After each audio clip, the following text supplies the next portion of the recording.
When we think of cults and shunning, we typically think of maybe like Jehovah's Witnesses shunning someone that has either left their religion or maybe someone that was shown the door. But that's not always the case. You can be shunned without ever having been one of Jehovah's Witnesses.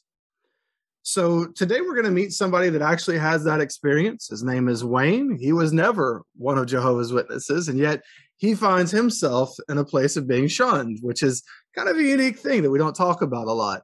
So I thought it would be cool to get him on the podcast, on the channel, and to have a discussion with him about how all this came about. And we're going to meet him and get to know a little bit about Wayne and his story. And we'll see again how shunning is just part of the DNA of Jehovah's Witnesses, or really most cults, because it's part of their control.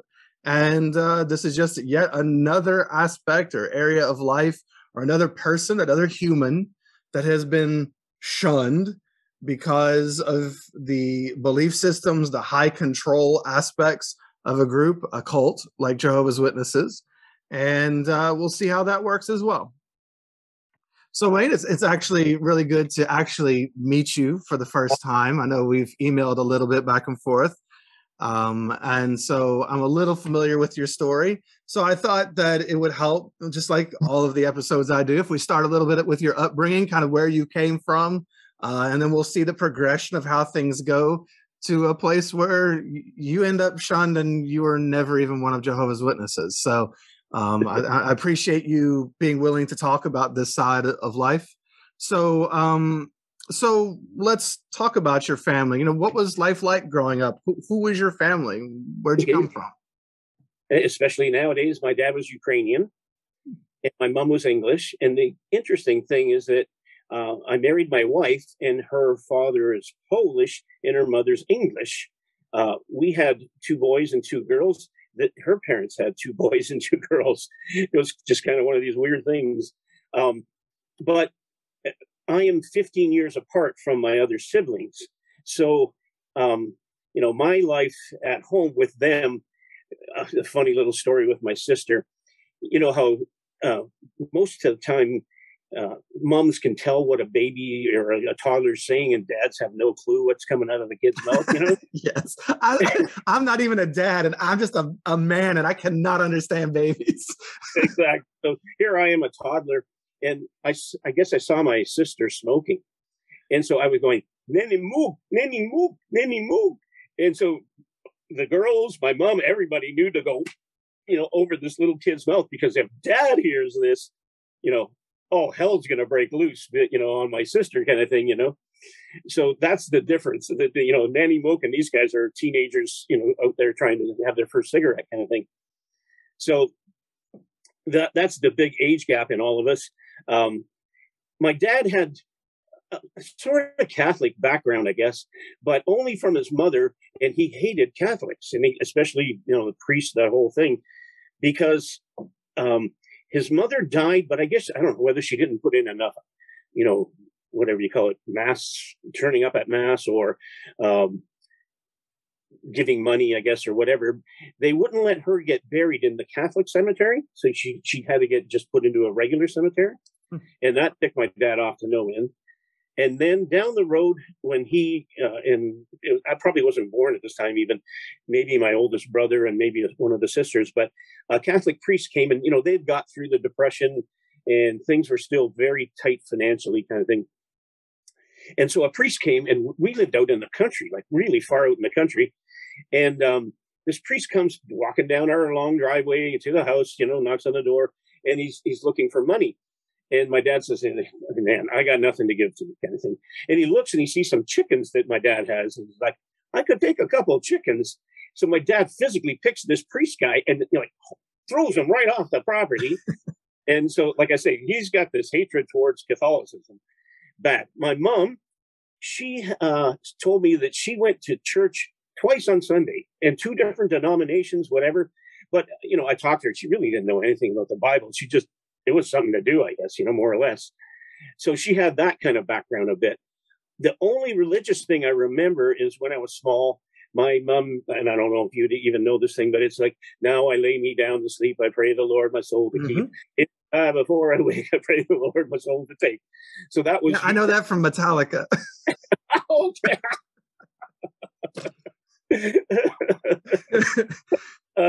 I had to say this, before I said it. She kissed me, and I went off into bed and went to sleep. So that was the only religious stuff ever that I had in my family. And she met my dad when she was 15, got pregnant. He was 22 at the time. And so they have my brother, and then a year later, my sister, and then another sister, kind of thing. And then nothing. Like what my mom said to me is that I was the only actual planned child in the family. All the other ones were just, oops. Kind of Oh, wow. Okay. Usually you think of the one at the end might be the oops baby, so to speak. But okay. Yeah, no, yeah, they had stopped for that 15-year period or whatever, and then because everyone had gone and moved out of the house, they decided to have another child again, kind of thing. And so the life for my siblings was really different than mine because, my dad was on a shift work thing. And, as I talked earlier to you, like being this classic narcissist, you can't wake this guy up or he's going to kill everybody in the house almost, kind of thing. So they had to live through this very walking on eggshells kind of life. I did too, but not as bad as they did. And then finding out from my sisters, when I was probably in my 20s or something, we had, a night of drinking and, saying things we never said to each other kind of before. And I found out both the girls were sexually molested by my dad and a little bit by my grandfather. And so my one sister, I just called her D, her whole life was messed after that. Like, she was a chronic alcoholic with only a short period of time not being a chronic alcoholic. And all the children in the family had one goal: get married and get the heck out of this house. Was like all they wanted to do was. And so my sister, she married young, and my brother as well, kind of thing. And they got on and got out of the house and had their own lives. My sister Dee did a bad choice, like abusive husband, So she was getting beat by him and stuff like this, whatever. She had 3 boys and then, divorced him, kind of thing, and moved on. My brother, and you're not going to hear me talk a lot about him. He's basically my dad junior in a way. And they fell out of touch for, I think, 20 years or something, Oh, wow. When my dad punched him he had false teeth. My dad punched him in the face, broke his false teeth. He didn't even have the guts to tell his wife that my dad did this to him, kind of thing. Oh, so this happened as adults. Adults, yeah. Ooh, okay. They were bad at any time, but they loved the hunting, the fishing, and all that stuff, And I had to do that when I was a kid, but that wasn't something I chose to kind of do. Basically, it was just what my dad did. But my brother, he loved all the same things. So they went away on a fishing trip or something, and probably got drinking and mouthing off to each other or whatever, and then that happened. And then down the road, like I say, there was this 20-year gap. Well, it was probably, he never did talk to him after that 20 years. So, I never had a relationship with my brother. He's like this weird uncle, basically, Whereas the 2 girls, especially my sister Dee, we spent our vacations at her home in Michigan all the time. So our kids grew up with her. They knew her very well. And my other sister, G, I'm going to call her, she lives on the other part of Canada in Newfoundland. So the farthest you can go. So her would be like a flight, and she would spend a week with you, and then you wouldn't see her for a year or 2 years, and then she'd come back again, kind of thing. So Dee and I were very close because I'd see her a lot, and she phoned actually almost every Saturday morning and talked, and G didn't really phone, like 6 months would go by and you might get a phone call, kind of thing. So there was that close relationship with the girls, but not really with my brother. And so when I come along, my dad's faked a back injury, and he's getting like a really nice pension from the company he worked for, but he can take a boat himself, and like not a rowboat or anything, those aluminum 12-footers or whatever they are, and throw it in his truck and go fishing and go get a moose and haul it somewhere. Like this guy's not really got a bad back. Yeah, his back's okay. Yeah. So, he's around all the time, but when he did go off into these, excursions, then it was me at around 10 years old. I had to go check his trap line, which was catching like muskrats, fox, mink, weasels, otters, beaver, whatever. So if they were in the trap and they're dead, I would just open the trap, take the animal, and then take it home. And when he's away, I put it in the freezer. And then when he comes back, he takes it and skins it and sells it down the road. But sometimes when you went there, and this happened one time, it's like one of those things that you never forget because it's so nasty. There was a mink, and it was caught in the trap, and it was still alive.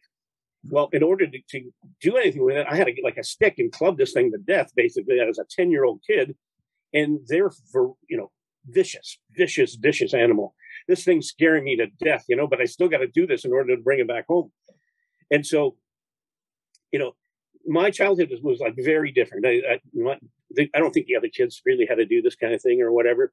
I live in a neighborhood where, we're out in the country. So the block is 1 mile, 1 mile, 1 mile, 1 mile, basically. And so we're on this part of the thing. My street, I could hang out with some friends. And then when I got to public school, then I knew people more, further along that area. Mm-hmm. So most of my childhood was a loner thing.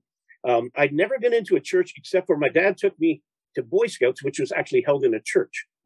And so he really wasn't much of a dad. Like, he wasn't going to be involved with your life, but he thought, I'll drive him here, get him involved in this thing. But he could only do that for 2 or 3 weeks. And then that was enough of this for him, My mom raised us. My dad really had nothing to do but the paycheck, And so we go there, and I bought a book. It's like the Boy Scouts Bible, basically, kind of thing. Oh, okay.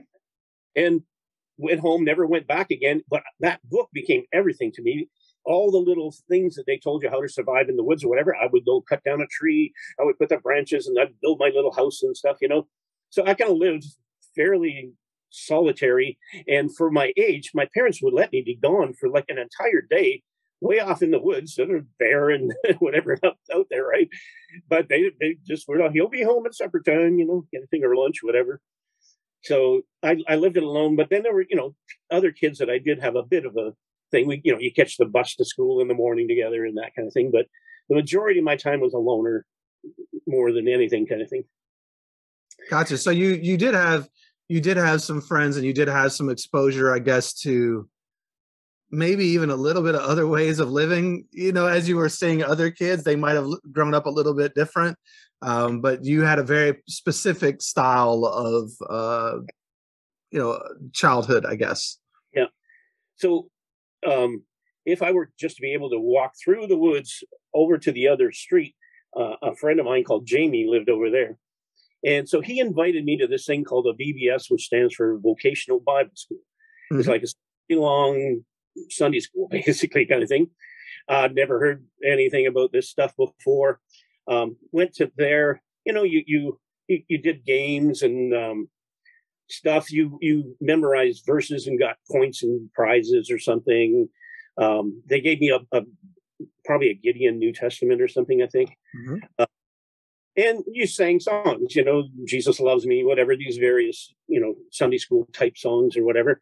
And so I did that for 2 years in a row. And so I had this sort of kind of baby theology going on, I guess, from that one occurrence of a couple of weeks or whatever.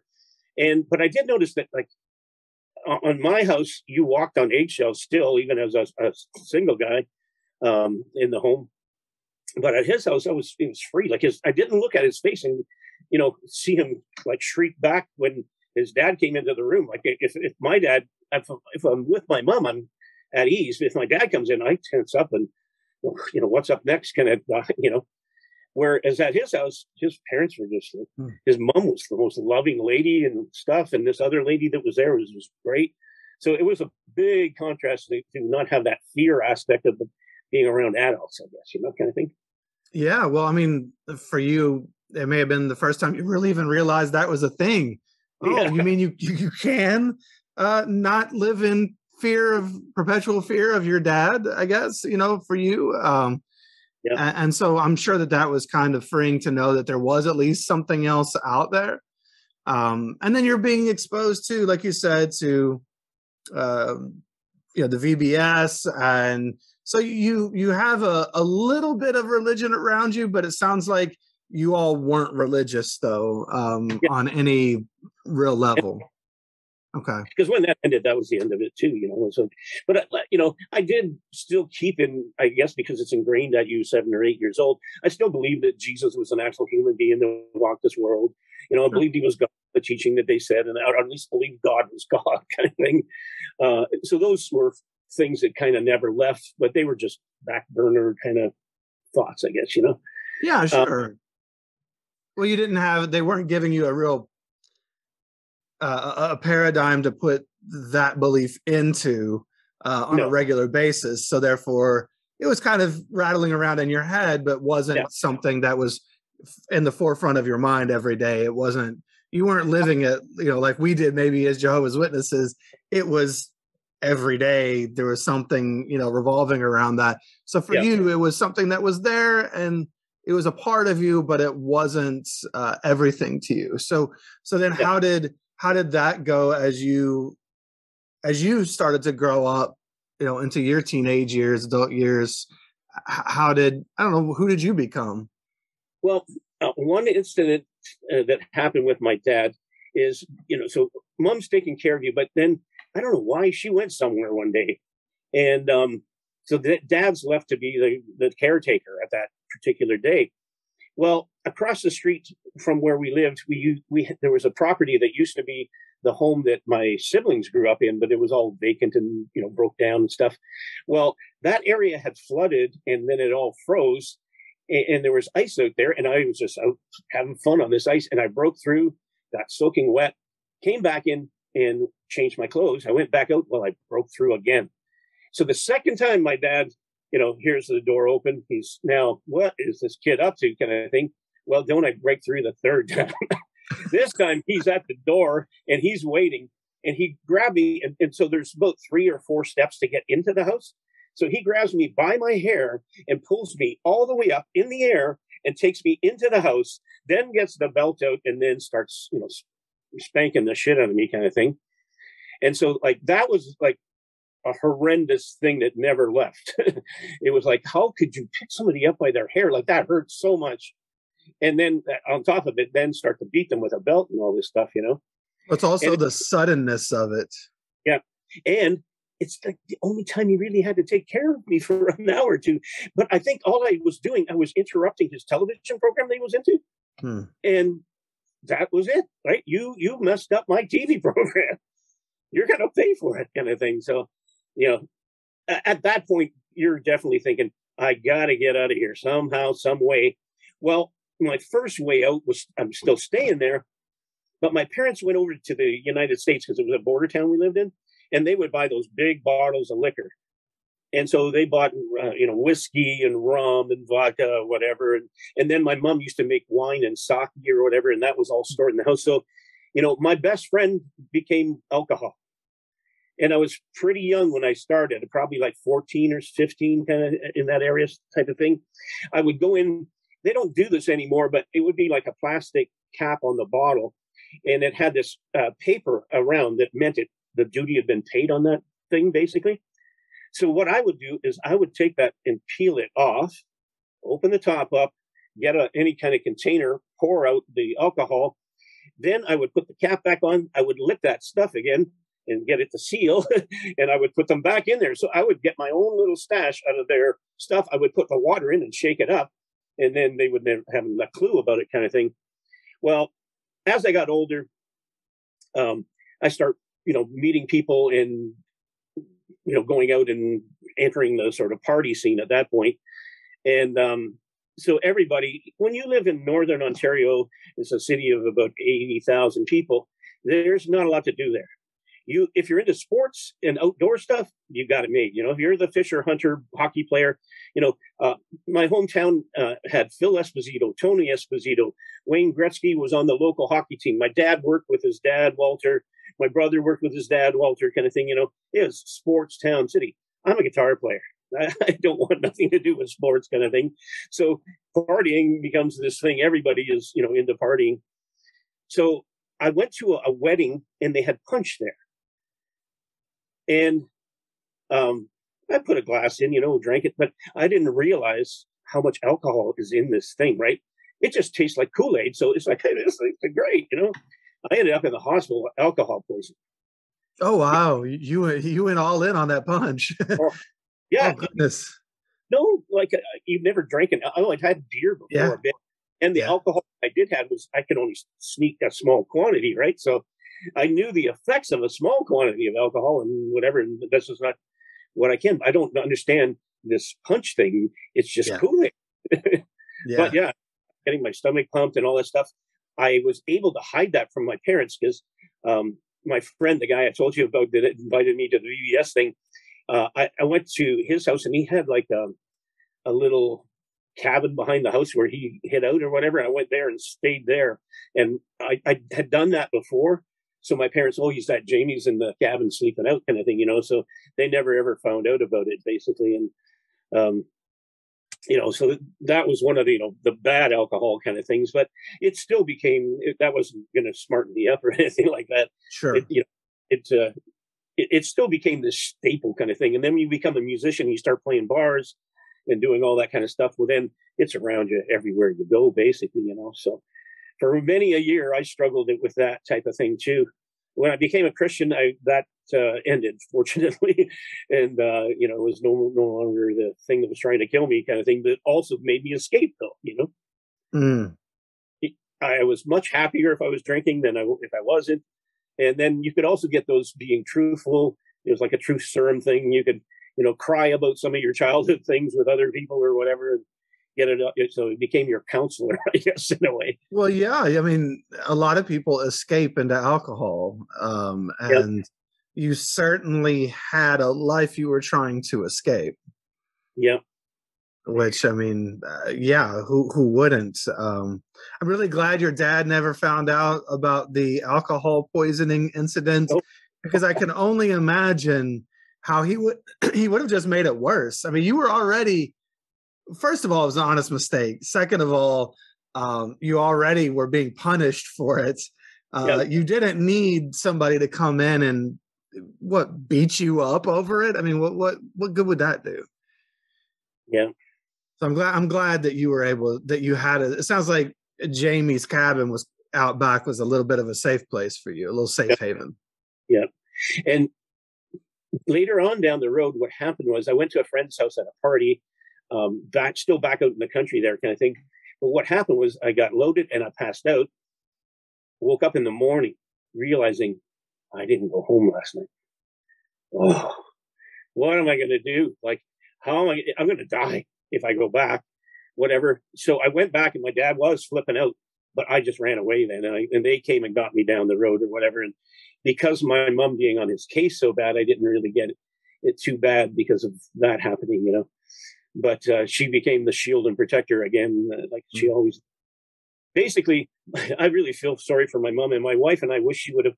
My dad died before her, and we thought, well, maybe she'll get like 10 years without this guy, that she could actually have a life finally, because all she is making sure this guy doesn't lose it kind of thing. But unfortunately, she only lived a couple more years after, and because we were thinking, oh, she could live, with each one of the siblings for a while, and we could actually enjoy some time with her kind of thing instead of just being his, maidservant kind of thing. Oh, that's a shame. Yeah. Was he violent toward her as well? I don't know that. I assume he was. Here's a weird thing too that I found out. So as a kid, because I found the alcohol, I also found other stuff in their bedroom when they weren't around.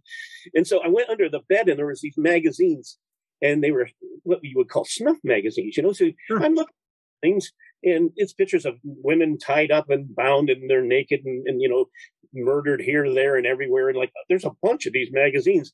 And it clicked to me. I'm like, I remember he would drive into town and go to this particular store and then come back with a brown bag with these magazines in.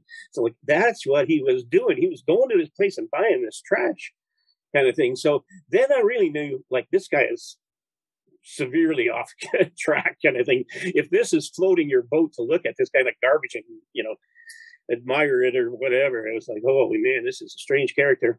So later on down the road, my dad wasn't an alcoholic at all. He very rarely drank, but if he drank, he was, you don't want to be around a guy that drinks like that. He either became, and I actually pulled a 308 rifle out of his hand at, I think, 12 years old or so, and, got the bullets out of it, whatever, put it away. We got him to bed and calmed down and stuff. And the other side, if he did, other times when he did drink, he would just become this, like a 2-year-old baby crying, crying, weeping, muttering sense of whatever he was trying to say. But it was just like, don't give this guy alcohol, instant asshole, add alcohol. yeah. That's not going to help things. I mean, you can see he had his own demons, so to speak. Oh, yeah, exactly. He had skeletons in his closet or whatever that he was running from. But unfortunately, whatever happened to him or whatever pain he carried, he transferred it to you guys, and he took it out on you. So you then have now kind of entered this. So it sounds like music and party scene. Is that kind of what was, and alcohol was just kind of your escape? Oh yeah, definitely. Yeah.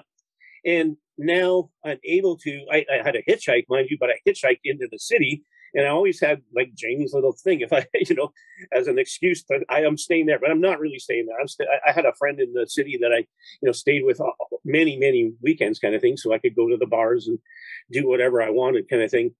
And then, my parents were okay with, he's at a friend's house and whatever, he's all right.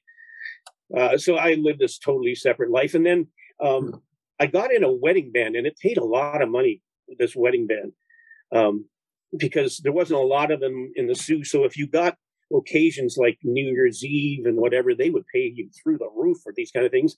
And my dad, I got to give him credit for this. He would actually drive me, and I had a big guitar at that time too. Like nowadays, I could never even carry that thing, I don't think, but it was, probably, I don't know, 4 or 5 feet high, and then a head on top of it kind of thing. Oh, wow. Okay. Yeah, it was a big thing. And so anyway, I'd have to haul this thing off to all these weddings, and he drove me to them and stuff, and picked me up and whatever. And so, eventually I think one of the guys got a license and was able to do that part of it kind of thing. But, I got into that band. I joined another band in my high school where it was an all-black band with me. There's the only white guy doing all Jamaican music kind of thing. Oh, wow. Okay. Very different band. That's cool. The other thing, do you know who Archie Bunker is? Oh, yeah, from All in the Family? Family, yeah. Yeah. Both my dad and my wife's dad were Archie Bunkers. Like, I remember we practiced with that band in right across from my high school, actually, in the city. But one weekend, the guy, Tony, the drummer, said, "Oh, my parents have got a thing going on. We can't practice at my house. We practice at your house." And I'm like, "Sure, yeah, I'll ask my dad, So I asked my dad, sure. Well, he doesn't realize that there's a whole crew of black guys coming in my house, Archie Bunker's house, right? So okay. He's like, "Wait!" I go upstairs, and he says, "I never thought there'd be and in my house and all the days I lived kind of thing," or whatever, Oh, gosh. Yeah. Okay. So we have our band practice, whatever. But then he met Tony, the drummer, and the other guys, and he actually started liking them, and he really liked Tony, and stuff. It was like one of these, I don't know, it's built into you because the society is that way a bit or something, but he really didn't cling to it hardcore, Well, yeah, I mean, prejudice is judging someone before you get to know them. And a lot of racism is based on prejudices. And if you actually get to know somebody, you might actually see that they're not any different from you or not that different. They may come from a different place or have a little different circumstances, but we're all human beings. We all get anxious. We all get scared. We all can cry. We all, we're all human beings. And I'm glad that he got to know some. I hope that helped him be less Archie Bunker. Yeah. Definitely. In fact, so I can probably move on to my sisters and stuff, because at this point, basically, I'm a teenager roaming around playing a bit kind of thing. But my sisters, so my brother moves out of the house. He gets married and has children and stuff. And like I say, him and my dad were best buds because they enjoyed the same things. My sister Dee, she was like, I was the big troublemaker, but she was number 2. And so with a nanny moke thing, that she started smoking. She would also crawl out the window and meet the guy that she ended up marrying, kind of thing. And out in the country, like, he would put his lights off and slowly drive it in the driveway or something. And, they would sneak off and do their thing. Well, she eventually marries him and moves out, and they have 3 boys.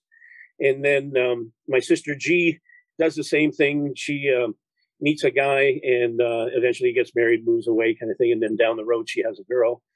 But at one point, because of my sister D's husband being physically abusive, she left with the boys, left him, and got divorced. And then the next thing that happened was she met another guy.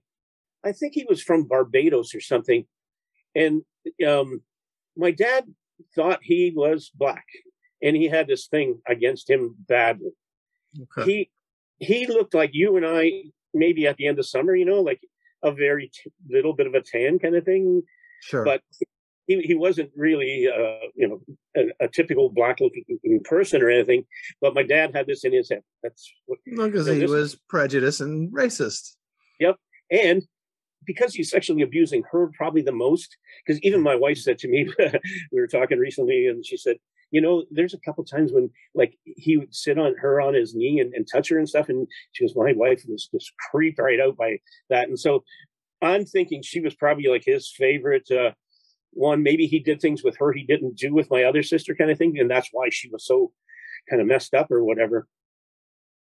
So she ends up leaving him. She ends up, living with this guy maybe for a while and then marrying him. And then they had another child together and stuff. So he was a disc jockey, and disc jockeys in those days would go to the mall and they have this little booth in their remote location stuff, So I remember us driving in like, we had a 1/2-ton truck. So there's 3 of us, sitting in this thing. And my dad's got his .308 rifle, and he goes into the remote. He waits till this guy's off of the air. He's not talking to the audience. And then he goes up and says, I got a .308 in the truck, and it's loaded, and I'm coming back for you, buddy, kind of thing, And my mom and I are freaking because we're pretty sure he's serious about this, He's going to go back, get that .308, and he's going to go back in and shoot this guy, kind of thing. And so they ended up moving out of our city. They moved about 5 hours away, actually, probably about 15 hours away. It's like 5 hours from where I live in Southern Ontario to there, but from Northern Ontario to there, probably 15, maybe even 17 hours to get there. So they leave town. They moved there. And then it was at Christmas time. Man, when your dad terrorized a lot of people and hurt a lot of people, didn't he? Yeah. Wow. So it was Christmas time. Now, she's thrown out of the family, too, at this time. No contact whatsoever. Do not phone the house. Do not talk to your mom. Do not nothing.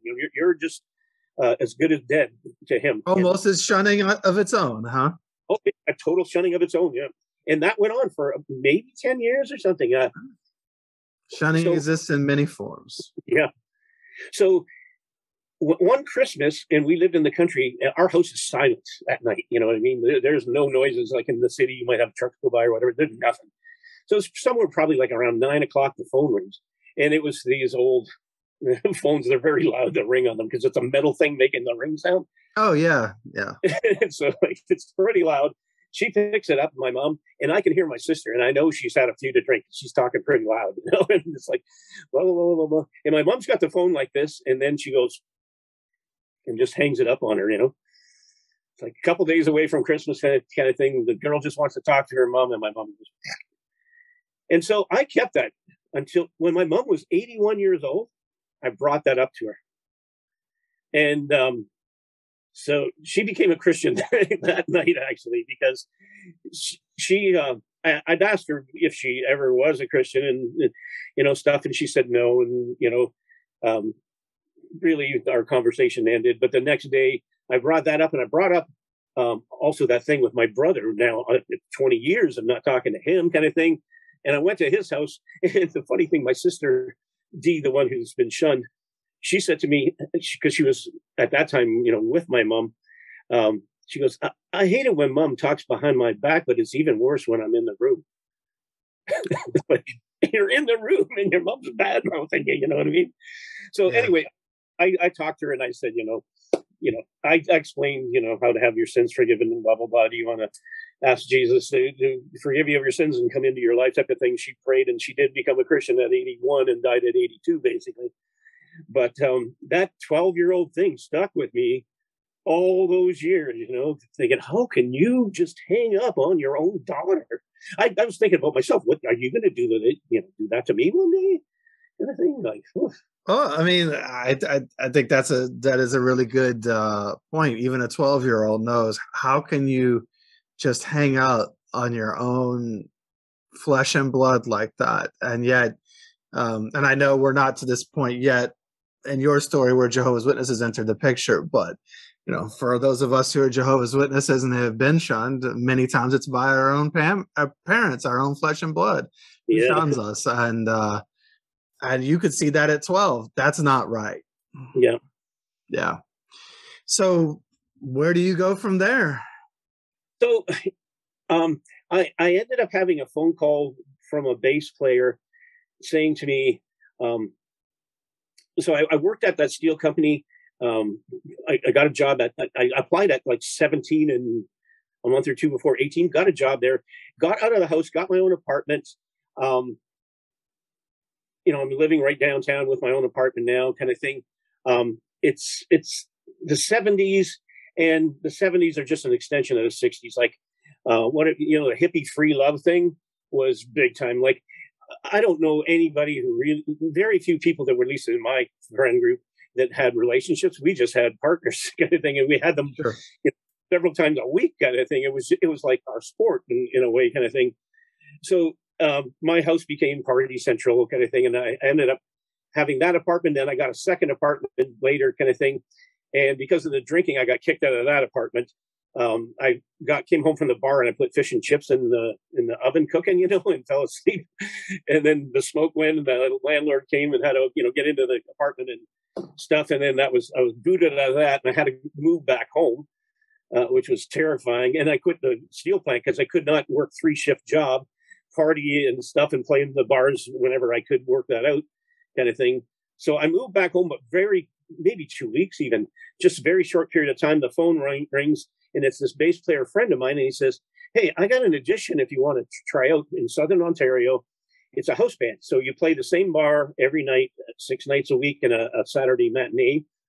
And so I went back with him to this town or city, probably about 150,000 people in that city, and I did the audition, and I got the job. And I'm like, great. And so I was a bit of a scammer myself at the time, because I collected unemployment insurance. I played under that money from the band is just cash. And then I was bored during the daytime, so I got a job, but I gave them a fake social insurance number, So that got me the job, but that number meant nothing really, kind of thing. And so I got paychecks, every week or whatever from them too. So I was living the high life. In fact, like, I didn't even cook anymore. I just went to the restaurants all the time, and I had, surf and turf or whatever. It was like nice. I probably don't live that good nowadays, basically, because that steel company job was $25 an hour in the 70s. Oh, wow. Plus, on top of it, it had, time and a half and double time, and then overtime at shift, extra pay and all that stuff. So it was a lot of money. When my unemployment was the max that they would actually, pay out, kind of thing, when I left. So I moved down there. I had all that going for me. But it backfired on me. And I don't know how Mormons that have multiple wives can do this, because I had 3 girlfriends at one point that I had to play don't meet each other thing. You know what I mean? Sure. And so that got so stressful. I came close to like a real nervous breakdown because of this whole thing. And so anyway, I ended up breaking it off with all 3 of them. Like, it was just like, I can't do it. I can't do it. And I can't do it anymore. And then I was, playing that bar and everything, kind of thing. And it was like, did you ever see the Blues Brothers movie? No, I know what it is. I've never actually watched it. Okay. Well, they play this bar that's so bad it's got chicken wire because bottles are flying at them and stuff. Like, it's like almost that kind of bad. It's a country bar. It's pretty bad. Like, you don't want to hang out in this bar, when you're a teenager. So I went to a bar next door, which was where all the teens kind of went or whatever. And I remember walking up the stairs, and there was this girl walking down the stairs, and we both caught a glance of each other. And it was just like, it's like the movies where you go, That was my wife. Oh, nice. So we became friends, but we didn't have anything sexually going on or whatever. And so we would go, and if we were at bars, we would dance together and do stuff, but we'd mostly talk and stuff. And then I ended up probably quitting the band and moving to Toronto, which was like 6 million people or something, you know. And I was there for a while, and the bass player guy then again says to me, "Hey, we should go back to that city just for the weekend." And so I went back to that same city, went to this club, and there's my wife to be, kind of thing. And so then we became serious about each other, kind of thing. But it was a long distance. I lived in Toronto. She lived there. It was about an hour, you know, back and forth, kind of thing. So we commuted. And then finally she moved in with me, and we got our own apartment in Toronto, kind of thing. And, you know, then life went on, and I was in the, you know, musician scene in Toronto, kind of thing. And still worked. I've done a whole bunch of things musically, but I've always worked some kind of day job too at the same time, you know, and stuff. So that was the beginning of us as a couple, kind of thing. But, you know, things were still messy because I got all this baggage, kind of thing. Sure. But, you know, yeah, where were you ever shown how to have a healthy relationship? So, you know, it worked out, you know, still between the two of us until a point where I started doing this, having extramarital things happening too. And then there was like problems going on in the marriage, and to the point where we had 2 kids at that time. And I sat them down and basically said, we're getting divorced, but it didn't happen. So that's when we moved out of Toronto to where we live now, another community city of 80,000. And we rented like a townhouse and stuff. And there was a band that I had been writing songs for that was the reason I came to this town, kind of thing. But it was getting dangerous where we lived, and we thought, you know, we can't raise kids here, kind of thing. So we moved to this community, and then, you know, I started messing up, like I say, and we came close to becoming divorced or whatever. But at the same time, my wife had a Christian background. I don't think I had mentioned this before. Her family actually went to church 3 times on a Sunday. So they went like at 9:30, 11, and 6, basically every Sunday. And so she had this background. Well, one of her mom's friends said, "Hey, there's this local church here. I know this couple. Why don't you at least take your kids to Sunday school there, you know, kind of thing." And my wife, you know, that's really good, because that way my son, when he goes to public school, he'll be around kids at least and stuff, and a little more familiar. So, you know, they had a pretty healthy Sunday school, and he got to be involved. But my wife was such a Klingon, she stayed in the Sunday school classes with him, kind of thing, until she got enough guts to actually go, I'll go to the actual church service upstairs, you know. So she went there, and then eventually what happened was the kids were in like a Sunday school play kind of thing or something. I think it was probably Christmas, I think. So anyway, I always call this my drug problem. She drugged me to church, you know. And so there I go, very unwillingly into this thing, because Saturday mornings, if you're a musician on a Saturday morning or a Sunday morning, you're kind of hungover a bit, you know, kind of thing. And you've been out to 2 o'clock in the morning. So a Sunday going up and get to something that starts at 11 o'clock is not a non-negotiable thing almost to me. But because the kids were in the thing, I went there. And so when I went there, you know, after the play ended or whatever, a speaker got up and spoke. And so the guy was preaching from the Bible, and there was this passage that he was on. And, you know, as he was preaching, it was like, this guy almost knows me. It seems like he's connected to me somehow, and knowing things that, like, I've been looking at my wife going, I don't think she even knows, like, this thing going on between me and this guy. And it got so bad that I came a second time just out of curiosity. Can this happen twice, kind of thing, you know? And so in my mind, you know, this was all going on, and I was thinking I'm losing my mind almost at this point, because I don't even know that guy, yet there's some interconnection going on. And so the third week, I ended up, it's probably like a Sunday morning at like 2 a.m., praying and receiving Jesus, and then going to church full time at that point, you know.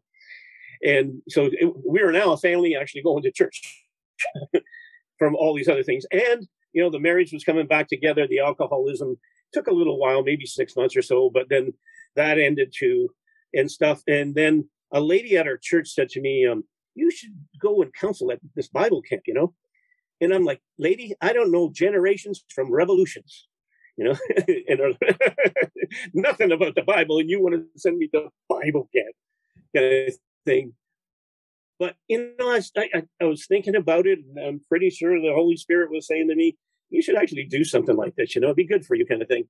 And so I went, and I went 7 years in a row, I think, and even went twice in one, a couple of years, because there's different age groups in the camp, you know. And there, my son met the woman he married. My wife, or my daughter, counseled, and she probably just gave it up a year or two ago. She counseled like through her teens and her 20s and all that stuff at that same camp. So it was a very important move for me, kind of thing. And then the guys that I hung, it was a boys' camp, the one that I mainly went to. I had a group of guys that were functioning adults around me all of a sudden, you know. And I remember they met in the morning and had prayer, and it was a big circle. There was like probably 25 guys or more in this circle, and whatever, all the ladies that were there too. And so I prayed out loud, never done that before, kind of thing, up at that camp. And I started to have a little more boldness about my faith, I guess, and stuff. And then those guys ended up having like a end of the year party before the Labor Day weekend, before you go to school. The one guy had a pool and at his house. So I went there, and they were talking about this Bible study that they were all going to go to. It's called a community Bible study. And so what that study did, you can't have that study unless you've got multi-denominations. Like our church just couldn't do this study. You had to get multiple churches from different denominations in order to run it. And so the first one I joined up with it was the Book of John. And it's a 1 year study in the Book of John, you know, kind of thing. And so you would get maybe a 10-page thing, and you would read and look up the passages and fill in your answer and stuff on all this stuff. And then you would go back with your group and you would discuss the questions, and you go, oh, I guess it was out left field on that one. And, you know, this person, oh, that makes more sense than what I thought, I guess, you know. And so we were going through these kind of things. And after it was done, a guy would get up and talk on John chapter 1, say, or something, whatever. And so you get this message on whatever you just studied. And then the next week you come back and you're on maybe chapter 2 or whatever. And so I did that. And then I did Romans for a year. I did where Israel gets into Babylon and then back out again, kind of thing, captivity series or something. I did those 3 ones. And then, but that gave me enough to start being able to actually understand the Bible better, get around better. And so then I went off into like, there's a university in Iowa called in Dubuque, Iowa. And I went there for conferences and such, and started, you know, getting deeper into this thing. So I started teaching hermeneutics, which is like, they call it the art and science of biblical interpretation kind of thing. So I studied it, and then I started, you know, running courses on it, type of thing. Christian Evidences was another one I took. So I did all this stuff. And so I'm starting to really become this sponge of pulling all this stuff in. And then I was still doing the music business too, but then I moved into songwriting and recording at that point. And so the studio was in our house, and there was a guy who was a big pop artist from Canada. In fact, he just got an award for like having over 1 million plays in Canada, kind of thing. And so he had become a Christian, but he didn't want nothing to do with Christian music and all this stuff. And a lady talked him into coming to me and doing an actual album. So we sat down to do the album. He saw that little thing from the Bible school on the wall and mentioned that he knew people, you know, behind it and this and that. And then we got talking a little more, and I brought up my sister was a Jehovah Witness. And he said, oh, I got some stuff next week when I come and visit you. I'll bring some information. It was called Seconds, Minutes, and Hours, probably 10, 15-page thing. And I read this, and then I went, my sister isn't just in another denomination. This is totally different than, you know, the church that I go to. Her beliefs are really different. And then she also came and visited us, and she brought a VHS tape of that I got. She gave me to watch, and maybe watch together, actually. So she put the tape in, and it was just about the organization that showed, you know, the big Bethel building in New York and all this stuff. And so, you know, we watched the thing, and then she's like, well, so what do you think of what we just watched here? And I said, it seems like a commercial for like a company like Amway or like one of these Avon or something. because you got this big, complex, and you got these salespeople that's what they kind of look, because they're in suits and whatever kind of thing. It just looks like a sales organization. I'm sorry, but it's a multi-level marketing company for a religion. Exactly, yeah. And it wasn't until years down the road when I heard that people were called publishers that I went, oh my. Yeah, that's weird too, isn't it? Yeah, because they're not disciples, they're publishers. Publishers, well, it was a publishing company. Yep. And so that was the first thing that she brought around, and it didn't really work and whatever. So then down the road, she gave me this red book called You Can Live Forever on Paradise Earth. Yep. Same thing. So I get the book, and I wasn't into reading that much. I was like, as I started studying the Bible, it's funny because we had family devotions at the table. And when we started that, I had to get the kids to read the Bible because I was terrible at reading out loud kind of thing, And so the kids would, come on, Dad, I'll read it for you kind of thing. But eventually my reading got much better. But at that time, it still was, I really wasn't into reading this thing too much, but I tried. I gave it a go. But the thing that freaked me out was these cartoons. It's like, I'm an adult and you're giving me a book full of cartoons, and some of them are happy, shiny people. But the next page is like disgusting people, dying and whatever kind of thing. Oh, so you noticed the artist illustrations were of some sort of wonderful paradise condition thing, and then the next page would be everyone being destroyed and with hailstones and fire from the heavens. Exactly, yeah. So I'm like, this just I don't even want to read this book just because of the pictures are scaring me to death of this thing almost, So anyway, like I say, she would come, she'd have to fly, to visit us for a week or whatever. So it was either a year or two later when she came back, and I lost that book. Oh, did she lose it? Because she goes, if you're not going to read the book, can I get it back or whatever? And I said, you know what? I have no idea where the book is. And she really did lose it, because I guess she made that. Did you have to pay for that book? Well, yeah, somebody had to pay for it, and it was probably her. Yeah. So that's what I'm thinking, is that you cost me money and I'm ticked at you. Well, but I think even more than that, it's like, I brought you the truth in book form, and you didn't appreciate it. Yeah.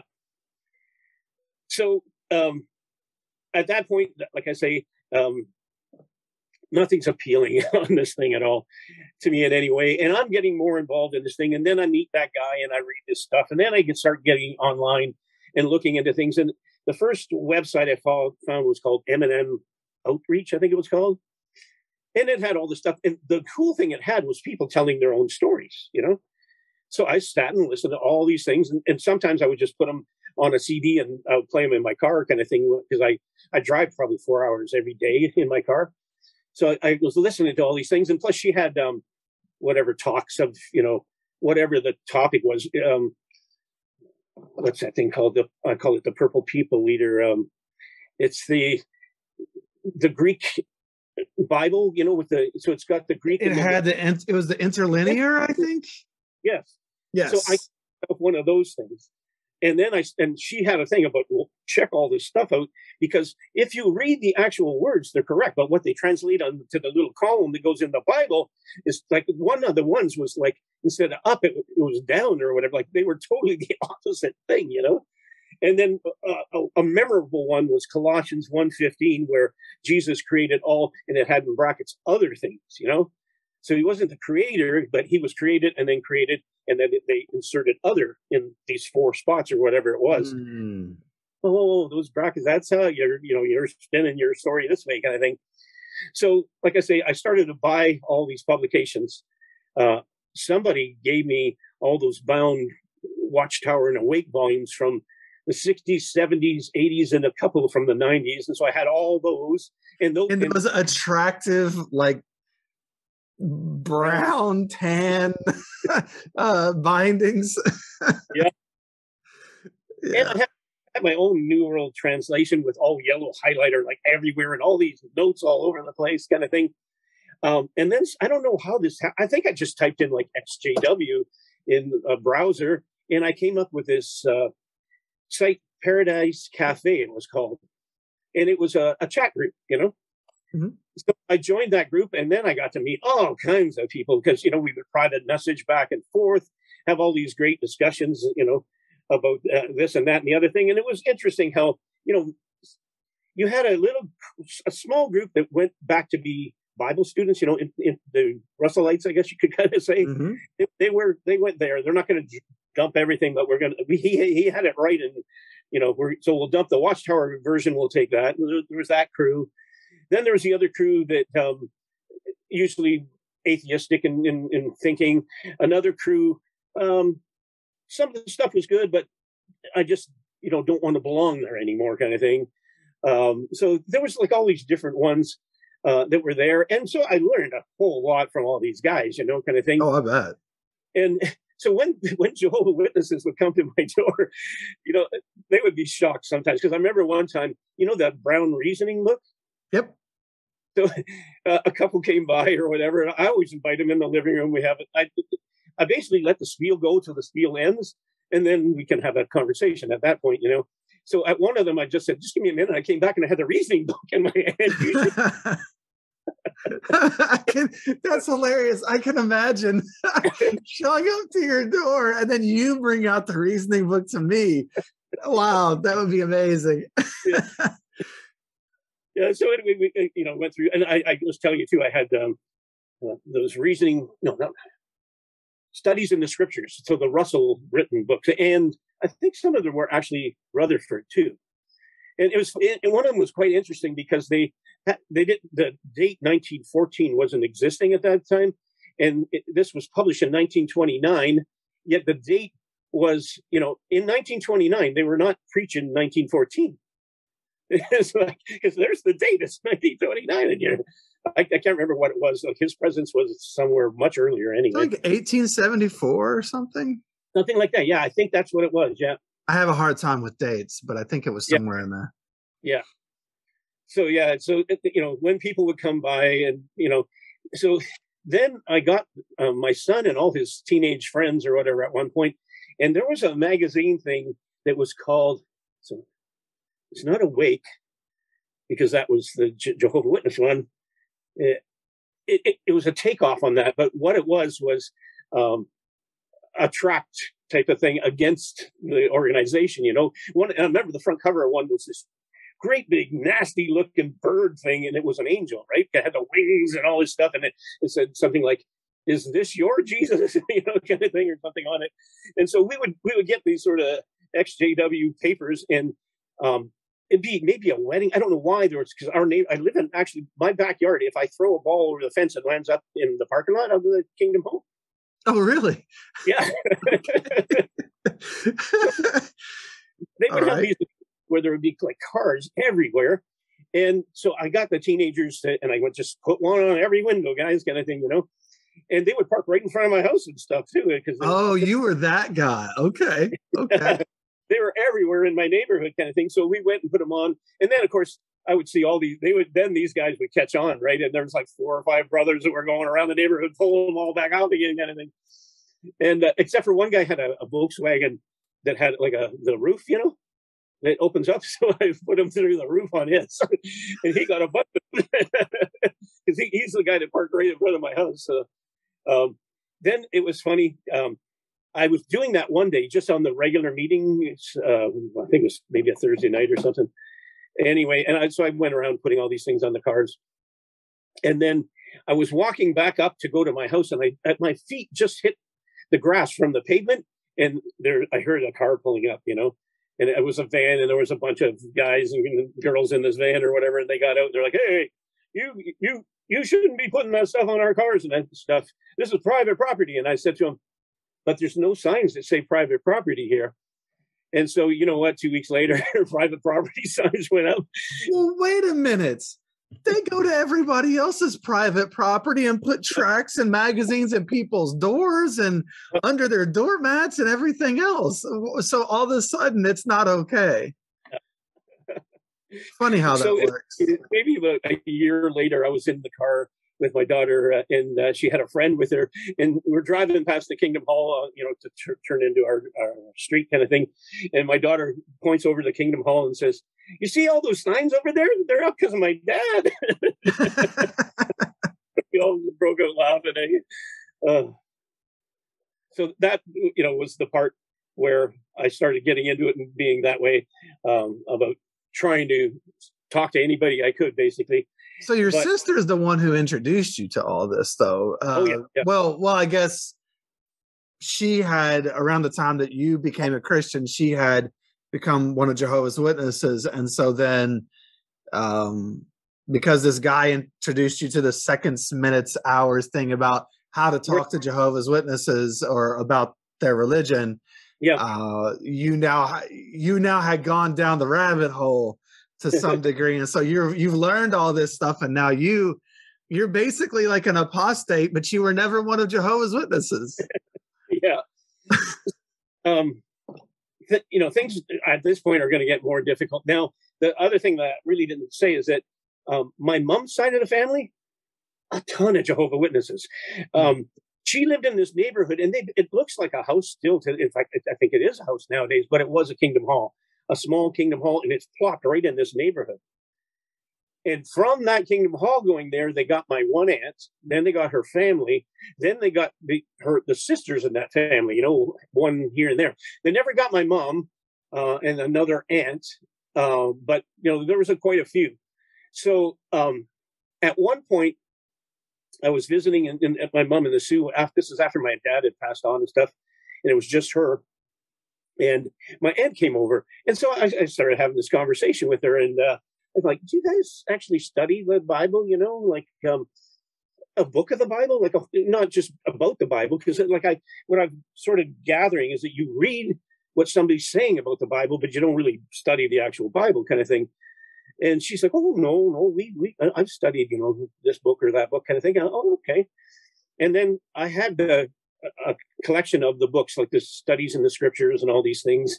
And so the one book that I brought out a few times, I brought it to her and I brought it to my sister, it's called Aid to Bible Understanding. Yeah. A great big book. Yep. Well, in that book, it says that the name Jehovah didn't even come to be until this French Indian monk in 1650 or 1700, whatever, first used that name. And I'm like, Jehovah, if you ask David, don't you love Jehovah? David would have said, who? Kind of thing. It takes 1700 years to come up with this name, kind of thing. So I brought that up with both of them. And now I'm starting to make some waves in the water, kind of thing. Until the point I got a whole bunch of those books out and I started going with my aunt.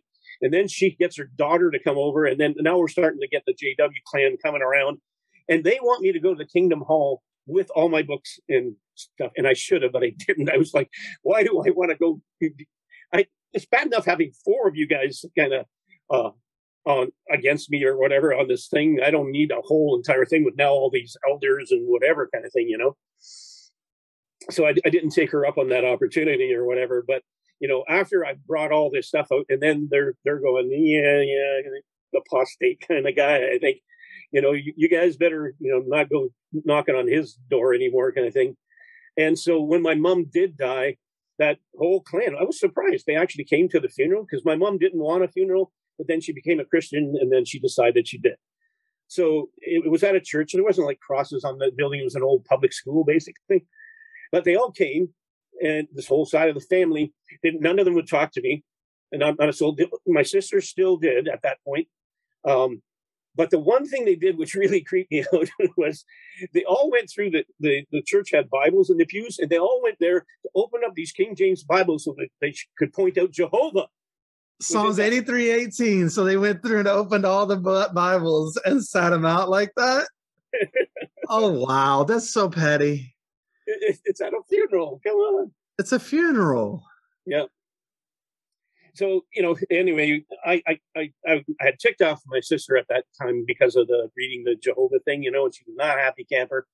So anyway, she flew home. I drove home, and then, we get together down the road again kind of thing. And we're still, she doesn't phone me the way she used to. The phone calls are getting less.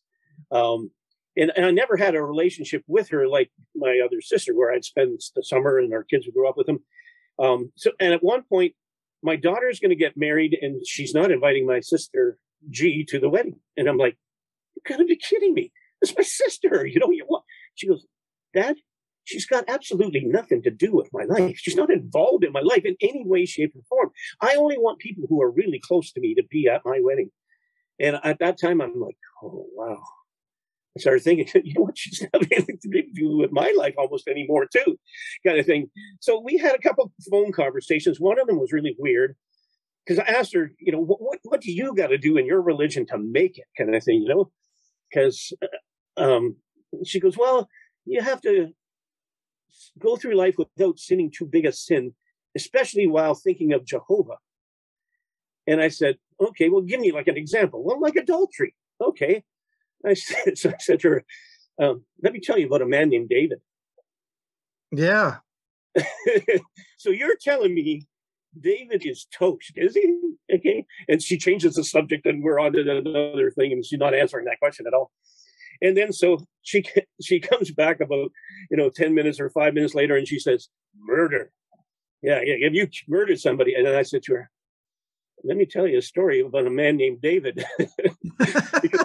Poor David.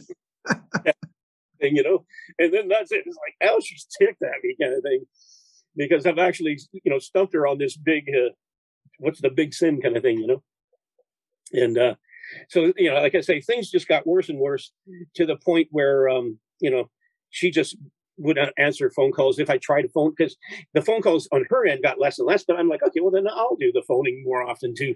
And so, she did answer like one call from me, and now they moved, and I don't know her phone number. I don't know where she lives. Nothing. This is total 100% shunning at this point. And like I say, I lost all the aunts back at the funeral, basically, total shunning from them. And I even tried to contact them through like email a couple of times, because I did find emails for people and stuff, but yeah, nothing there either. And my sister has a Facebook page, but she doesn't actually do anything on her Facebook page.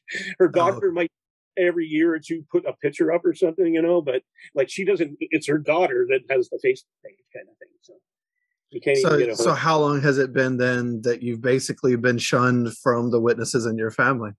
Oh, well, it'd be around 10 years for the aunts and cousins, and about 7 for my sister. Oh, wow. So it's been quite some time. Yeah. How does it feel to be shunned? That somebody, for those of us who've been in it, it hurts. Even when it's coming, because most of us know what the reaction is going to be. It's hard at times for a lot of people to not live in some denial about it and think that there'll be a special case, because nobody wants to believe that their parents are going to shun them or someone who's close to them. But we've all been there, and we know how it plays out. You see it in the Kingdom Hall when you're there. Yeah. For you, being someone from the outside, and again, she brought the religious conversations to you to begin with. So now she's not liking what she's getting in response, and now she's shunning you or your aunts even. So how's it feel to be cut off in that way?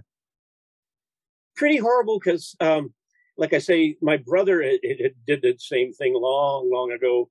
Well, first he did my parents, and then we had a time where he actually came for a week to our house, and we had a great week together. But when my mom died, because when my dad died, nothing financially is going to change. So when my mom dies, there's now a will, and it's got to be put into action, and I'm the executor.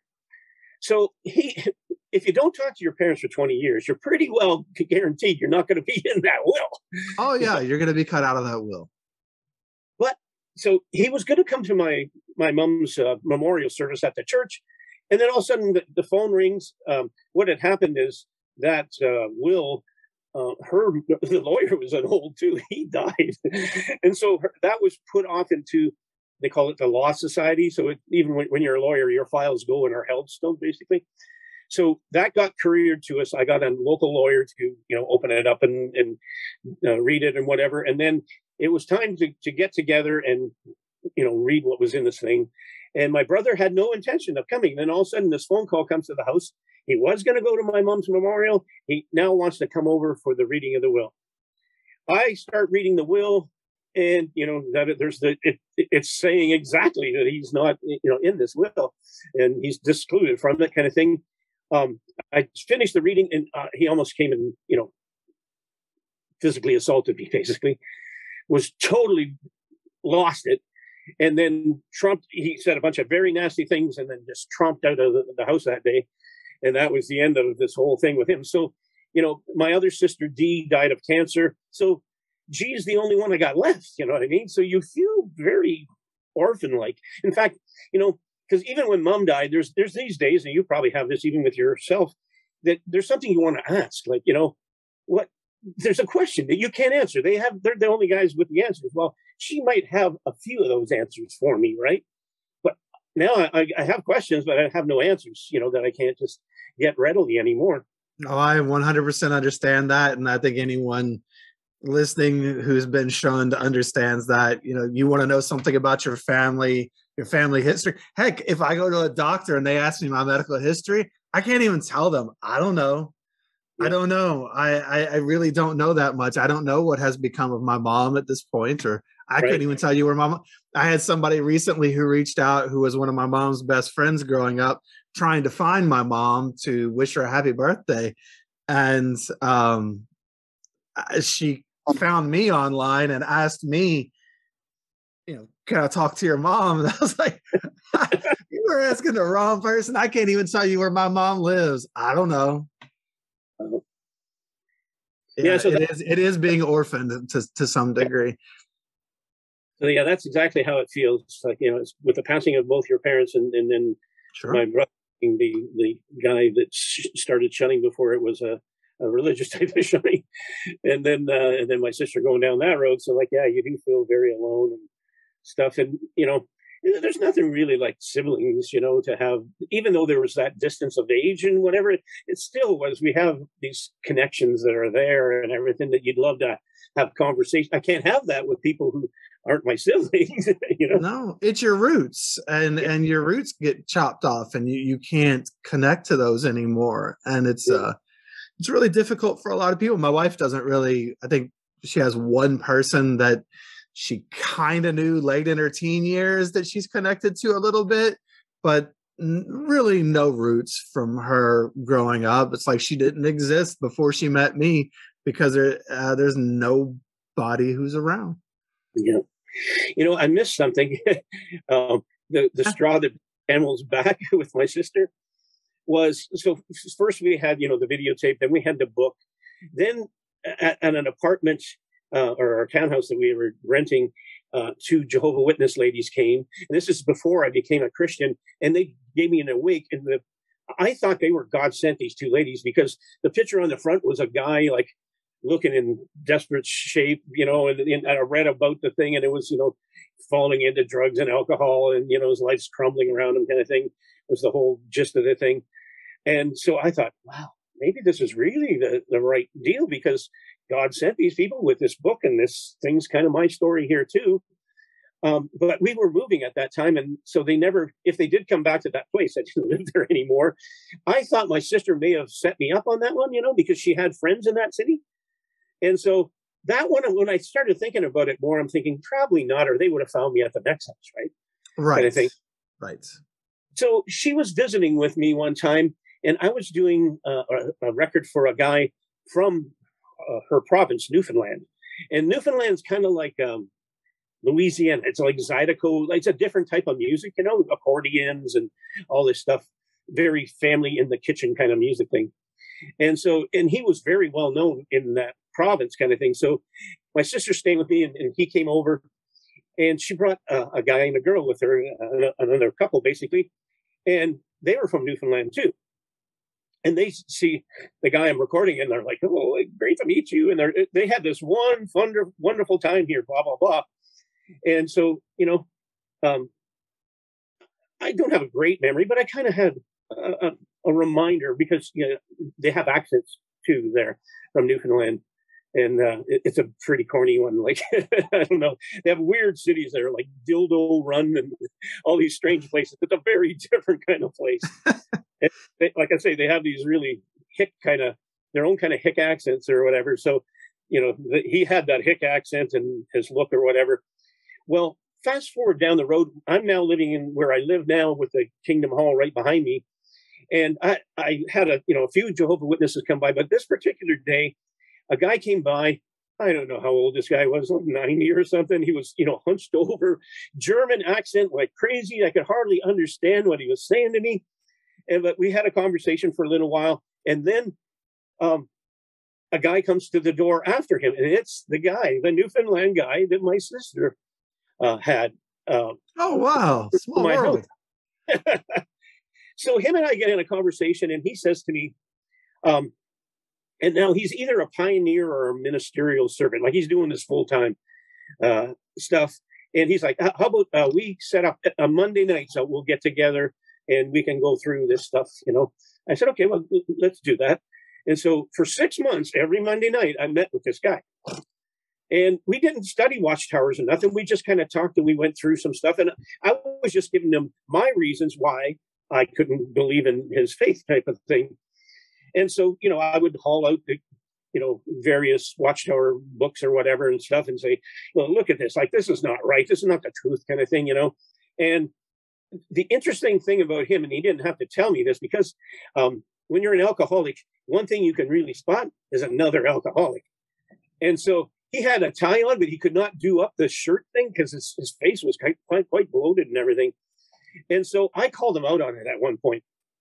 And he started giving me silly excuses like, well, back in Bible times, people just drove camels, so you could drink whatever you wanted to and whatever, or like horses and camels or whatever. So I'm pretty sure he probably had a suspended license once or twice. He'd probably been disfellowshipped a time or two as well. But he was definitely an alcoholic, And so I was telling him my conversion story and how, after I became a Christian, that, that was no longer part of my life and stuff. And I was wondering, how do you, booze it up on Friday night and then go knocking doors Saturday? How do you do this without a guilty conscience kind of thing? And so I put him on the platform about that and stuff. And then all of a sudden, I think what probably happened, this is only guesswork, is that either my sister said, I'm calling off the dogs on you kind of thing, and he quit. But he said to me, I can't do this right now, and da-da-da. And he ended up disappearing in the middle of nowhere. I never saw him again after that, except for I'm in the music business. So there was something that I did at a folk thing here in town. I go there, and who's there? It's him. And he keeps making the same excuse. We got to get together sometime. And he knows exactly where I live and whatever, right? He wants nothing to do with me either. And then, so I think it was my 6 months with him and not, moving forward, is that my sister said, okay, that's enough. If this guy can't get through to him and spend 6 months with the guy, let's cut him off. And plus he would have been telling her, well, all he's doing is showing me all this, watchtower stuff kind of thing. So, well, so honestly, they have had periods of time. It's kind of a thing that happens within the organization every so often. I think the first time I remember it personally was there was a book they would call the Knowledge Book. And you were encouraged to spend 6 months studying with people out of this book. And if you could not get them to progress and move on to, cultier things after 6 months, then you were to basically give up on that student. And I think even just recently they had something about, basically if your Bible student isn't coming along with you, cut them loose. And so it's just like another level of shunning. It's just at every angle. If this other person doesn't play your JW game, cut them. and that's just how that is in the DNA of everything that they do. It's all, back to the narcissism talk. You either look like me and act like me and think and feel like me, or I can't even see you. I have no use for you. Allow me to break in here for a second. This channel is made possible by you, the listener. If you appreciate what we're doing here, please consider supporting at patreon.com/shunned, or leave a review on iTunes or other platforms. Like and subscribe. All those things help the channel. If you're looking for merch, you can go get some Shunned swag from the shunnedpodcast.com website, or reach out there to be on the show. If you're looking for more ex-Jehovah's Witness content, I'll recommend my first podcast called This JW Life. You can find that on podcast apps as well as YouTube.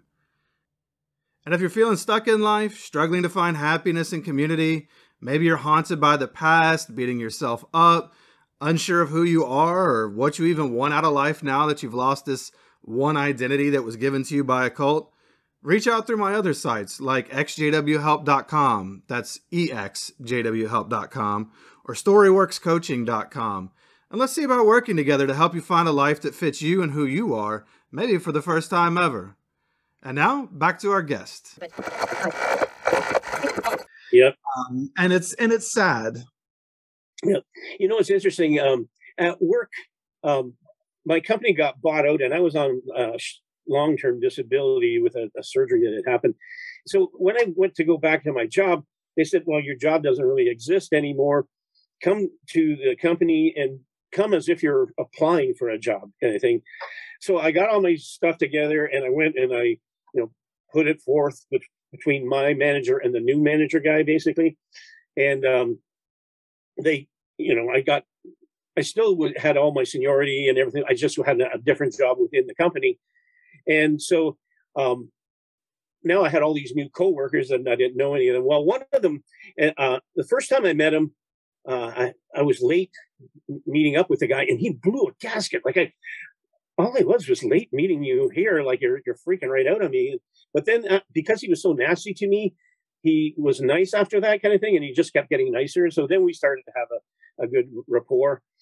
And so one night I stopped by his house, and we're out in the driveway, and I'm yakking way too long, both of us. And so anyway, I looked at my watch and I went, I got to get back to my town, which was like an hour. And I got a Bible study tonight at 7:30. So I got to get going. See ya. And then he said this to me, and I was so shocked. And he goes, oh, I got to go too. I got to get to book study.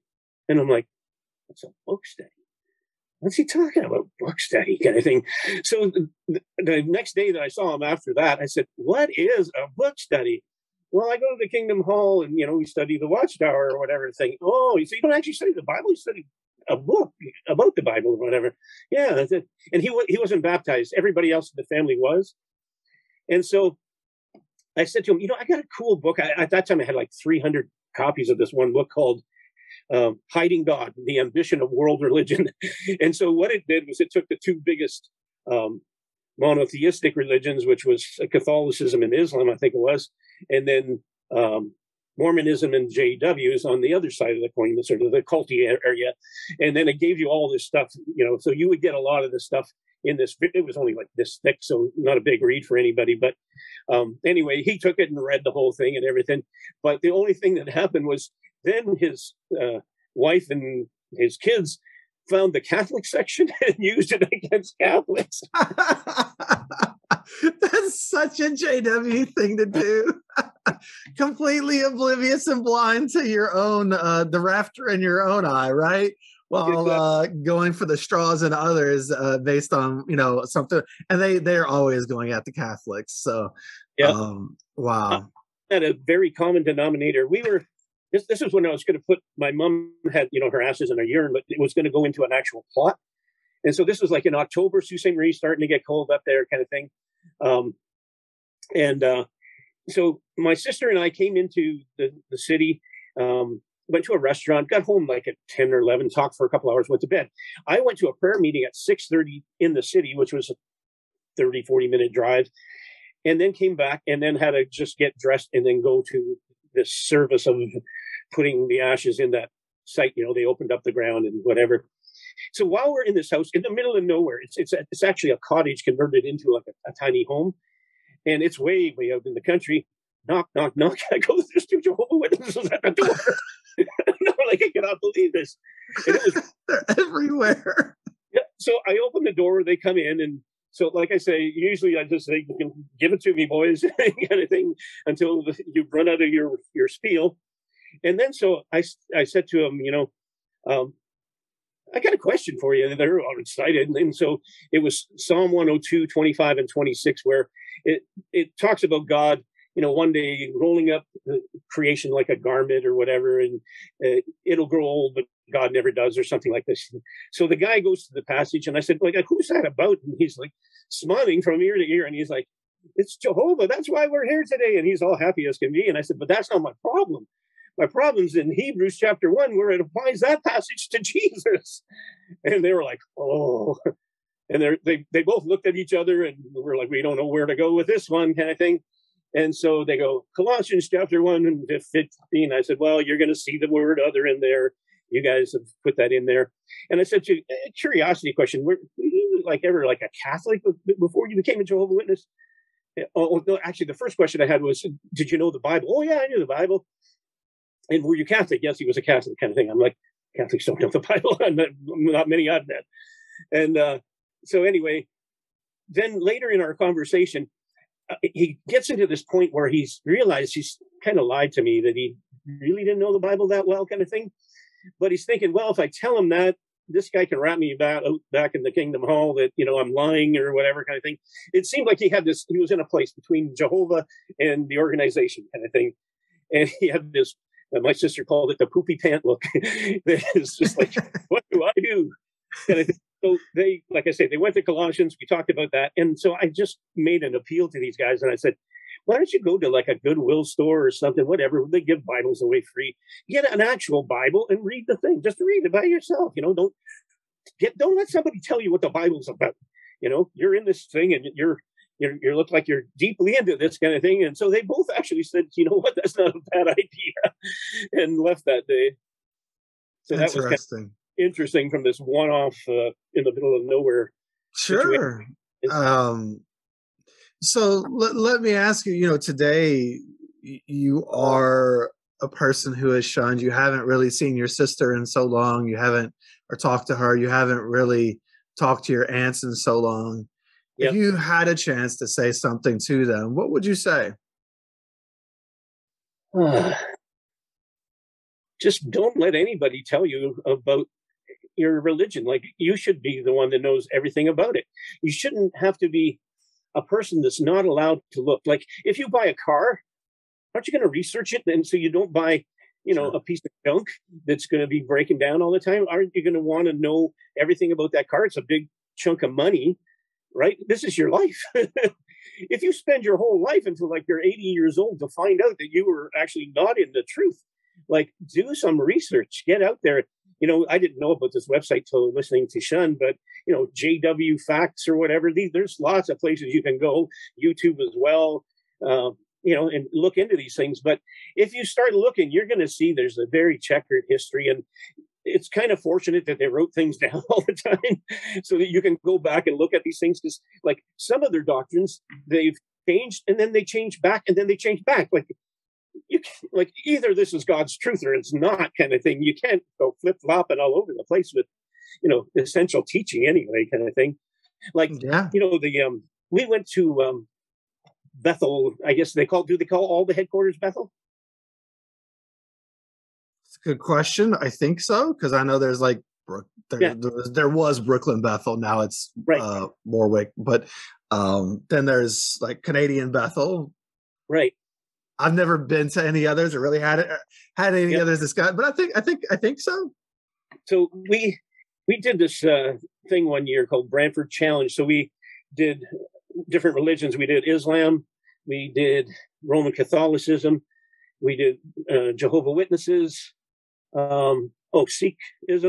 Mm-hmm. And so the morning you would study what the teachings were, basically, and then the afternoon we would have a road trip. And so we went to the Canadian Bethel, basically. Mm-hmm. And so we had a group of maybe 10, 20 of us, I can't remember. And so we sat outside, and we're just sitting there. Everything was kind of normal until a voice like above our head said, "It's okay, you can come in now." And we're like, that's kind of flippy, but okay. But we got in there, and the weirdest thing, my one friend was freaked out for a week or two. everybody smiles like it's a smile that you cannot get off your face. Kind of everybody is doing this creepy smile thing, Yeah, with almost nothing behind it, like dead eyes. So one of the guys mentioned Stepford Wives or something, some Yeah. robotic women or something, I guess, and had this whole creepy feeling about it all. So we get a tour guide that takes us through the whole place, and he's just telling us about how many watchtowers they put out and da da da.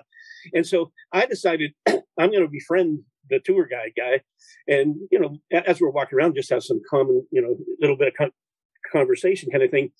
So I said to him, how did you become a Jehovah's Witness? And he said, well, his mom had become one, but not his dad.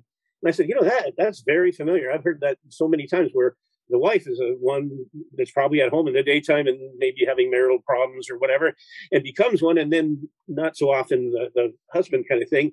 Oh, yeah. And I don't know if they had asked him about the Roman Catholic background, and maybe they had a little bit of that too, I think, and such. And then so we just had a conversation as we were doing these things. And then they split us into two groups. Well, the other group got to ask a question that I would have loved to have been there to be part of. And that was, could you have a transplant? And the guy... Could you have a what? Transplant, like a heart transplant. A transplant. Yes. Okay. So, and the guy's like, oh, yeah, no problem. That's fine. Well, I know that you would be called a cannibal from the past if you would. So I would have loved to have been in that group, because that's not true. But, there are people who probably died because they didn't get a transplant and such, and the blood's on their hands because of doing that, right? You need a transplant. Yeah. How many people died needing transplants? Yeah. And, just like they died a day not taking blood transfusions. Right. Which is essentially another organ transplant. I'm sorry you had to miss out on that, because that would have been an interesting point to bring up. Like, oh man, I wish I was there for that one. So at the very end of the tour or whatever, and so far, the guy and I are getting along okay. He's not, we haven't had anything controversial sort of come up or whatever. And so I said to him, can I ask you a question? Have you ever studied the book of John? He's like, oh, yeah. Okay, can I ask you a second question then? Why did John write the book of John? And he goes something like, okay, smarty pants, tell me then. And I said, well, that's one of the books. It's just right there. It says, these things I have written that you might believe that Jesus is the Christ, and that by believing you might have life in his name. So the author of the book tells you why he wrote the book, basically, And in 1 John, he does it again over there, whatever. But like, if you're studying a book, don't you want to know why the person wrote the book? Kind of thing, And I'm like, because what I'm trying to say to you, and I took my glasses off and I said to him, what's been happening is that you've been seeing the Bible through Watchtower glasses. It's what the Watchtower says the Bible is about. It's not anything else, And then he was not happy ever at that point. He himself stormed away. You could tell he was not happy. Well, Wayne, you're supposed to come to Bethel and leave believing whatever they believe. You're not supposed to ask questions or confront anything there. And the weird thing is that, so after we do each of these religions, we also go door to door. And I think we were just inviting people to a barbecue or something type of thing, and just have general conversations, let's talk about religion if you want to talk about it kind of thing. And so we went to a couple houses, and they were Jehovah Witnesses. A couple were ex-Jehovah Witnesses even. And that was really interesting, because then we got some, when they're ex-Jehovah Witnesses, it's fun. You actually have a conversation. Actual Jehovah Witnesses, you think that they can slam a door just as good as anybody else. That's funny. Yeah. Well, so let me ask you, let's as we kind of wrap this thing up, I wanted to ask you, because I know you listen to the podcast, and and this isn't just to promote the podcast, but you're listening to other people, you're listening to people's stories who've gone through this. And I guess, it's always interesting for us to get an outsider's perspective on what you're hearing. And so I guess if I was just going to ask anything, it would just be, has it helped you in your journey as well as you've been listening? What have you been able to take from it? Because you're shunned too. Yeah. And so I'm always flattered and I love that people who haven't lived our life also listen at times. I mean, sometimes it's because they have an interest like this.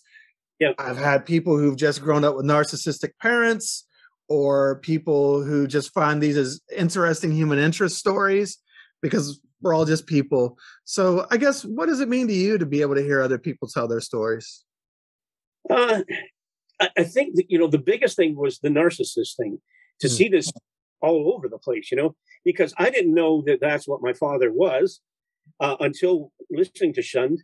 And then everything became clear. It was crystal clear. It's like, and then when I would hear their stories, it's like, well, they're like, the sexual abuse of the girls and such, right? There were so many that had that same scenario happen. And with the, I don't know why my sisters never really brought that to my mom. They never did, even to the day she died. They never brought it up, They kept all that hidden, and my one sister for sure, that I think was abused the most, really, it killed her in the long run, kind of thing. That was a knife that was always in her heart. And so hearing those stories and being able to relate to it with my family, even though we weren't Jehovah Witnesses, we still had all this kind of stuff. And as you could hear from my brother, shunning can happen in people that are non-religious type of thing. My brother can do that. It's on the drop of a hat kind of thing. And I've met other people that are that way too. I just had a guy, probably after I came to the realization of my dad being a narcissist. There was another guy that had caused me some grief recently, and I realized that's him too. He's a narcissist. This guy, had an argument with his son. They did a yearly getaway, the whole family, and so I guess he was really nasty to his one son. So they go this whole family, and I think it's 13 kids or something in the family, and then they all have children. Like, it's a big getaway. So they got into a room that was quiet and with a fireplace or something, and they decided to say, you should really apologize to this particular son because what you said to him, kind of thing. And so what's he do? He blows a gasket on the guy who confronts him. He goes upstairs with his wife, and in the morning, before anybody's out of bed or whatever, him and the wife drive away from the family getaway. And I'm like, he's a narcissist. He's a classic. Yeah, it's a shame. And there's, so many out there. Narcissism isn't just a JW thing. It's a thing. It's a human thing. Yeah. And I'm glad that you have been able to take things away from the stories as well. And I'm sorry that I really, really feel for you and your sisters and just everything that they went through in their lives too. And I'm so sorry that it had to be a part of your family history and the fabric therein. But I love that. Sounds like you've had kind of some rough times in your own life, but you've come through it. You've created a life for yourself that you love. You've had interesting work. You've got a lot of interesting stories, met a lot of people along the way. And I'm glad that you shared some of that with us, because again, shunning exists in many forms, but specifically when we're talking about Jehovah's Witnesses, you don't even have to have ever been one of Jehovah's Witnesses. All you have to do is not go along with what they say, and you too can end up shunned. Yeah. And, the interesting thing from listening to the podcast too, for 4 or 5 years, I was a deacon at our church, which is, at that time, it was mainly just taking care of problems in the building kind of thing, whatever, and new air conditioner or whatever repairs. Sure. But then from there, I became an elder for 15 years. And so when I hear the stories about what those elders do, I am just like, I cannot believe that. Like, you would treat another human being, and when the Bible talks about these evil shepherds in the Old Testament and stuff like that, and Jesus brings it up, with the Pharisees kind of thing. It's like, you're a Pharisee. You're not. You're the exact same thing that Jesus hated in the Bible. Sure. Jehovah's Witnesses are not it's not a law of love. It's a law of many, many rules and judgments and harshness and rigidity. It's a really hard way to live. But, well, I appreciate you coming on. Oh, do you have something to share? The Jewish people had, I think, 609 laws or something. What I mean? But between Smurfs and clinking glasses together, on and on and on. And wind chimes. more than 609, I'm sure. Right, absolutely. Yeah. All right, Wayne. Well, I appreciate you sharing your story, and I look forward to hearing from maybe there's some other people who will hear this who have never been witnesses themselves, who have their own stories of being shunned in a similar way, and I hope that it gives others the courage to speak up. I'm glad that you had that. Yeah, well, I mean, I'm sure there's people who have the same scenario where, because if someone's a Jehovah Witness, you're going to want to get your family members, right? Sure. But there's going to be those family members who are not going to go along with the program that will eventually end up in the same scenario. Yep, absolutely. All right. I appreciate it, Wayne. Good seeing you.